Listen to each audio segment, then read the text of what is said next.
I'm 72 years old now, and I've come to learn that the quietest regrets are the ones that scream the loudest when everything else goes silent. For 50 years I chased something I was told was important. It turns out it was just heavy. I'm telling you this not because I want your pity, but because I hope, truly, that you won't make the same trade. If you've ever wondered if you're on the right path, stick around for a few minutes. Maybe my story can offer some perspective. The house is quiet these days. Too quiet. My wife, Eleanor, she passed 3 years ago. The silence she left behind is a physical thing. It has weight. And in that silence, memories come visiting. Not always the good ones. I sit here in this big, empty house that I worked my entire life to afford, and I look at all the things I own. The nice chairs, the paintings, the view of the garden from this window. And I feel nothing. Just a deep, hollow ache. I remember being a young man, probably your age. I wasn't a fool. I was ambitious. I saw my own father break his back for little reward, always worried about the next bill. I promised myself my life would be different. I would be secure. I would provide. And that wasn't a bad promise to make, was it? It felt responsible. Noble, even. I got a good job in finance. The hours were brutal, but the pay was a ladder. Each rung took me higher. I met Eleanor around that time. She was a painter. She saw colors in the world I didn't even know existed. She used to say I had a good heart, just a busy mind.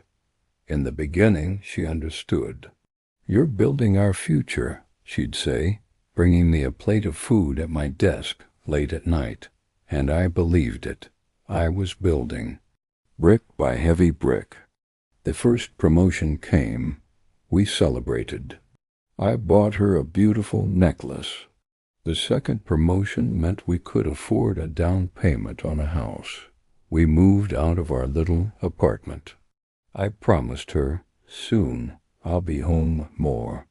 Just a little longer, that became my mantra. Just a little longer. But the ladder never ends. There's always another rung. Vice president. Senior partner. The titles changed, the numbers in the bank account grew, but the promise stayed the same. Just a little longer. The cost wasn't obvious at first. It was paid in small coins. I missed our nephew's first birthday party for a quarterly review. I told Eleanor the story of the meeting, how I'd nailed the presentation. She just smiled sadly and said, "He blew out the candles all by himself." I didn't understand why that mattered so much. It was just a candle. There would be other birthdays. I remember her art shows.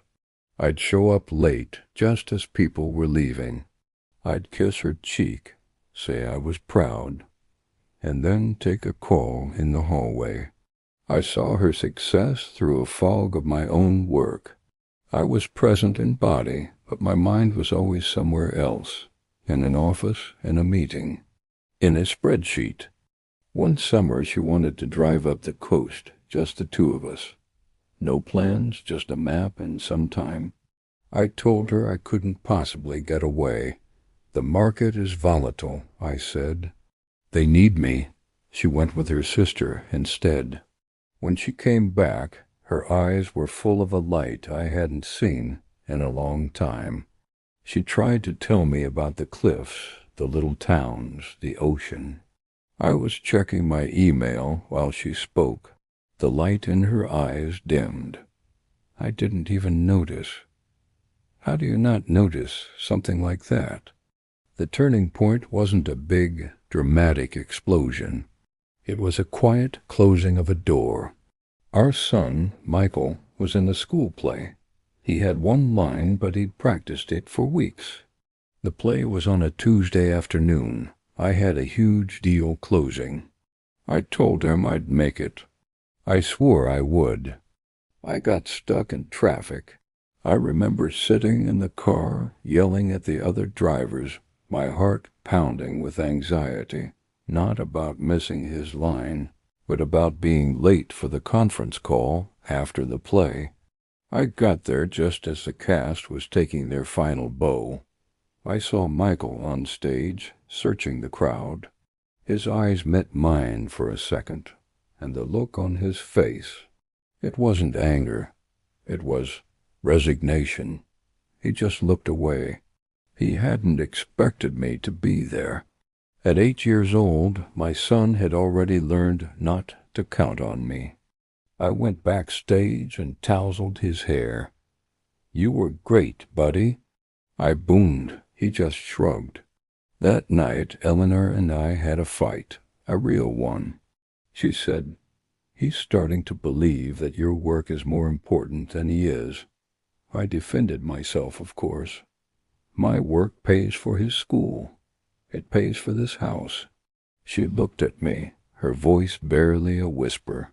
"He doesn't want the house, Mark. He wants his father." That was the moment I should have woken up. But I didn't. I doubled down. I worked harder, as if more money could somehow fix the cracks that were appearing in my family's foundation. I thought if I could just provide enough, it would be the same as being present. It's the great lie of the driven man. Years went by like that, a blur of airports, boardrooms, and missed moments. Michael grew up. We weren't close. I tried to connect by buying him things, a car for his 16th birthday, help with college tuition. I was trying to pay off a debt, but we both knew it wasn't about the money. Then Eleanor had an accident. One day she was painting in her studio. The next she was in a hospital bed, and the doctors were using words like aggressive and limited options. All that money I'd earned, it couldn't buy her more time. It couldn't negotiate with biology. For the first time in my life, I stopped working. I sat by her bed, day after day. We finally had time, but we were spending it in a sterile white room, the air thick with the smell of antiseptic and fear. She held my hand one afternoon.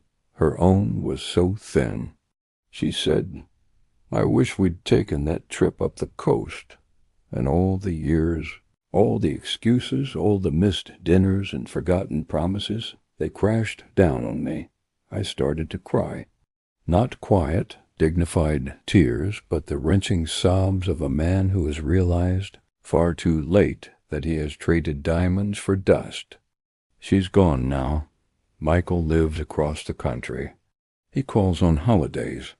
He's a good man, a better father than I ever was. He makes time for his kids. He learned from my mistakes, and for that I am grateful. But the space between us, the one I created with my absence, it's still there, a quiet, uncrossable canyon. So I sit here now and I talk to you, a stranger. I'm not telling you not to work hard. I'm not telling you not to be successful. But I'm telling you from the bottom of my tired, 72-year-old heart, look up from your desk. Look at the face of the person you love. Look at your child's face while they still search for you in the crowd. Those are the moments that build a life. Not the promotions, not the bank balances, it's the Tuesdays. The small, forgettable days. That's where meaning is. It's not something you find at the end of the road after a lifetime of sacrifice. It's built piece by piece in the present moment. And if you're always chasing the horizon, you'll miss the garden you're standing in. Don't trade your time for money. You can always make more money. You can't make more time. I'd give back every single dollar, every last cent, just to have one more ordinary Tuesday with her. Just one.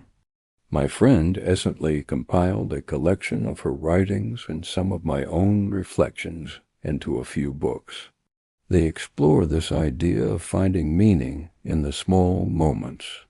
If this story resonated with you, you might find some comfort in her words. The link is in the description below. Sharing what you think in the comments also means a lot.